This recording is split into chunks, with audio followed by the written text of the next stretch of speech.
Halo, berjumpa lagi di channel saya. Sebelum kita belajar, jangan lupa like, share, dan subscribe ya. Semoga apa yang saya bagikan ini bisa bermanfaat untuk kalian yang menonton video ini. Selamat menyaksikan. Topik kali ini kita akan belajar tentang sistem ekskresi. Sekali lagi ekskresi. Nah, perhatikan nih gambar. Nah, sistem ekskresi berarti X artinya keluar. Berarti sistem pengeluaran nih, pengeluaran apa saja zat-zat yang dikeluarkan oleh tubuh. Nah, ini adalah keringat ya. Ini adalah keringat. Jadi, untuk lebih jelasnya, kita akan masuk ke slide berikutnya. Oke, sistem ekskresi. Organ ekskresi pada manusia ada 4.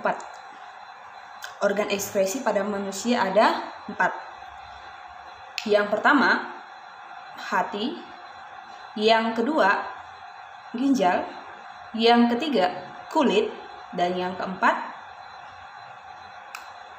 paru-paru. Ini ginjal ya, ini paru-paru, jangan sampai kebalik. Hati, paru-paru, ginjal, kulit. Oke, kita akan bahas tentang fungsi sistem ekskresi.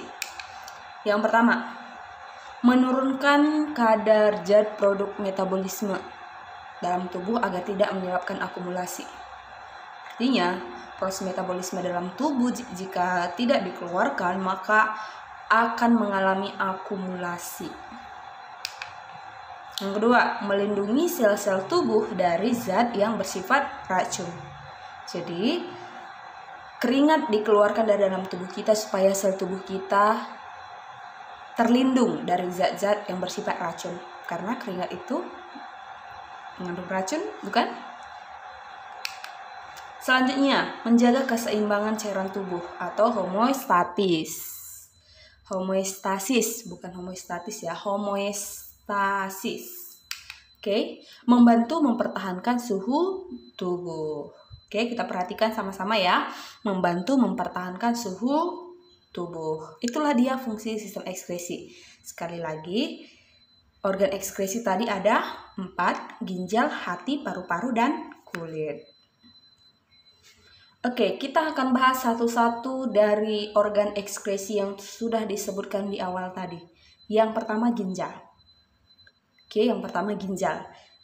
Kita pahami dulu apa itu fungsi ginjal.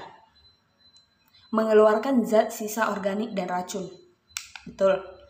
Zat sisa dan organ racun yang dikeluarkan nanti kita bahas di slide selanjutnya. Yang kedua, mengatur keseimbangan konsentrasi ion-ion penting dalam tubuh. Yang ketiga, mengatur keseimbangan asam basa. Menjaga tekanan darah supaya tekanan darah kita normal. Itu adalah ginjal yang mengatur. Mengatur produksi sel-sel darah merah di dalam sumsum tulang. Kemudian mengendalikan konsentrasi nutrisi darah. Jadi selanjutnya mengubah vitamin D yang tidak aktif menjadi aktif. Oke, ini adalah struktur ginjal ya, kita perhatikan sama-sama ya. Ini ginjal. Kemudian jika ginjal dibelah, seperti inilah dia struktur yang ada di dalamnya. Kita akan belajar satu persatu struktur yang ada di dalam ginjal tersebut. Bagian ginjal yang pertama ada lobus ginjal. Oke, ada disebut sebagai lobus ginjal. Kemudian ada hilus atau hilum. Kemudian sinus ginjal, parenkim ginjal, dan pelvis renalis. Selanjutnya ada jaringan penyusun parenkim terdiri atas korteks, itu bagian luar, dan medula bagian dalam. Ini medula, ini korteks. Kemudian korteks tersusun atas nefron. Korteks tersusun atas nefron. Pada nefron terdapat dia komponen pembuluh.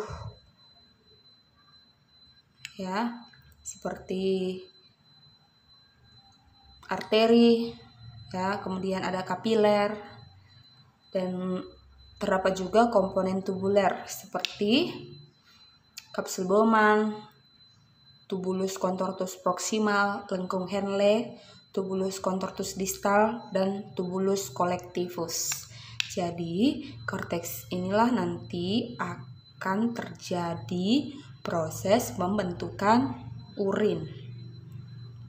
Oke, di video selanjutnya nanti kita akan jelaskan proses pembentukan urin. Oke, sudah jelas ya, ini medula, kemudian ini korteks, kemudian ini kapsul. Nah, kemudian ini papila, ini pelvis. Kemudian ini pembuluh darah. Yang biru dan yang merah ini adalah pembuluh darahnya. Nah, ini adalah hilum. Terdiri dari arteri, saraf ginjal, dan vena ginjal. Oke, medula terdiri atas massa triangular yang disebut piramida. Jadi dia akan berkaitan dengan saluran pengumpul urin. Jadi di korteks tadi terjadi proses pembentukan urin, kemudian medula ini adalah berhubungan dengan saluran pengumpulan urin. Jadi ini adalah struktur nefron ya. Nefron itu adalah proses pembentukan ataupun bagaimana proses jalannya pembentukan urin. Oke, jadi nanti struktur nefron ini akan kita bahas di video selanjutnya.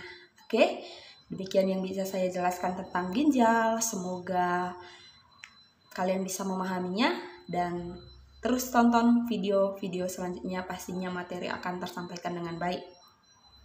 Sampai jumpa di video selanjutnya. Jangan lupa like, share, dan subscribe ya. Bye-bye.